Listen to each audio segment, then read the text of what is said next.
अस्सलाम वालेकुम दोस्तों, मैं हूं समीर खान और आप देख रहे हैं हेल्थ केयर समीर के साथ। आज फिर एक नई वीडियो में आपके साथ। आज की इस वीडियो से आपकी हेल्थ और अच्छी हो जाएगी।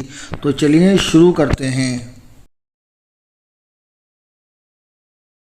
अस्सलाम वालेकुम दोस्तों, आज की वीडियो में मैं आपको बताऊंगा खुबानी की तासीर।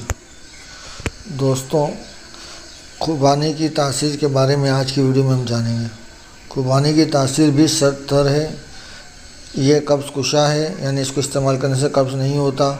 सूजिश और मैदा और मैदे की सूजिश के लिए भी मुफीद है। माहिरीन का कहना है सख्त मिजाज वाले खुबानी का इस्तेमाल ना करें, यानी जो खुबानी है ये ठंडी है और गर्मियों में आप इसको इस्तेमाल कर सकते हैं। उम्मीद करता हूँ दोस्तों वीडियो आपको पसंद आएगी। मिलते हैं नेक्स्ट वीडियो में। दोस्तों, उम्मीद है आपको हमारी वीडियो पसंद आई होगी।